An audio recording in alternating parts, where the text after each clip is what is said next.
I'd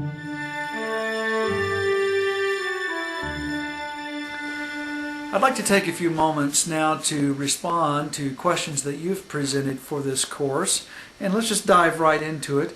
What are some of the ways I can motivate my congregation in getting involved in prayer ministry? One student asked. Well, there's a number of things you can look at. I'd encourage you to revisit the material that we've presented in this course regarding multiple and varied opportunities for prayer. Look through that catalog of opportunities, and there might be something there that sparks an interest with you that's relevant to your context. Just some things off the top of my head. I think it's important, first of all, for you to be a man or woman of prayer yourself, where your passion for prayer, and maybe even more importantly, your passion for Jesus is evident, where you have in your own life this evidence of an intimate walk with God. There's something about that is contagious. Also, if it's clear to your constituents that what you're after is not just to get them into your prayer program, but rather your interest is in them becoming praying people who walk in close fellowship and communion with the Lord.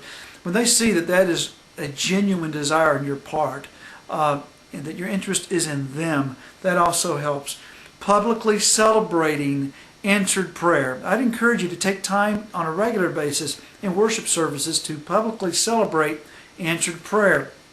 And take time even to have somewhat of an interview type of testimony service, where you just, maybe not the whole service, but a part of the service where you interview one person right in front of the whole congregation of how God has answered prayer in their life, how He has intervened.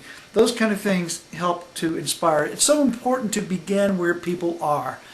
Some people are not ready to dive into a 21 day or 40-day fast, for instance. You have to begin where people are. Begin right in your own worship service. Give a few moments in a service on occasion where you just say, turn to the person next to you and share one prayer request. And let's take the next 3 minutes. Don't make it a huge amount of time. 3 minutes just to share with one another and to pray a very short 1 or 2 sentence prayer for the person next to you. So begin where people are. People cannot begin where they are not. They have to begin where they are. Okay, and I would also say just pray for a revival of prayer in your congregation. Let there be a move of God in your church. Have a hunger and a thirst for that. For the Holy Spirit to move in a fresh way, not only for revival of prayer, but really a revival for a passion for Jesus. When a passion for Jesus is there, people will pray. Also exposing people to human need. Sometimes people aren't praying because, in a sense, they may not feel like they need to pray. They're self-sufficient. The people around them seem to be doing okay. The need for intercessory prayer for some is not even apparent. It's not even apparent to them. Maybe they need some exposure to human need. Maybe you need to talk more or present more about the needs of people around them. Here's another question. What do you think about prayer vigils before a church service? Hey, they're great. Prayer vigils are great. But here's the thing. If you're talking about a prayer vigil as a regular, routine ministry in the church, if a church can sustain that, that is fine. However, here we come back to beginning where people are. We need to begin where our congregation is. Make sure that whatever you start as a routine program or ministry of prayer in a church, make sure that the church is ready to sustain that if you intend it to be a regular emphasis.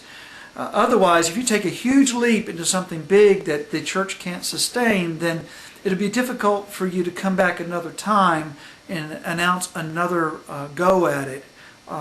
It's better to take the baby steps, the smaller steps toward cultivating this culture of prayer, rather than to try to get a lot of things going at once that are huge and gigantic in nature that the church can't possibly sustain. So keep that in mind. Another question here, where is the best place to start some type of prayer ministry? Within the leadership, within the congregation, or any select group who shows an interest? Well, any of those sectors of the church are or segments of the church are appropriate for starting a prayer ministry, the leadership, the congregation itself, or a select group. But I would think, just an off-the-cuff answer here, that, and based on some of the things we've studied here, that maybe really beginning with your leadership, if you're talking about really cultivating fresh and new ideas, maybe a revitalization of the entire congregation, think in terms of planting a vision into the hearts and the lives of a few key people who then can in turn influence others. When you're doing that, you're talking about working with leadership. So I'd encourage give your primary attention to a leadership team. If you can't seem to get your leadership team on board with that, please do not forsake the leadership team. Some might be tempted, well, if I can't work with my leaders, I'm going to work with this group over here. Well, work with this group over here that may be showing more interest, but also you got to keep connected in a positive way, in a way that's not condemning. If your leadership team is not, if they're not praying people, don't be condemning of them. Again, begin where they are. Try to meet them where they are and lead them into a pattern of prayerfulness in their life. Okay? So I don't know if I have a hard, fast answer to this. Should I begin with my leadership, my congregation, or a select group? All are appropriate, but I would say give special focus to your leaders.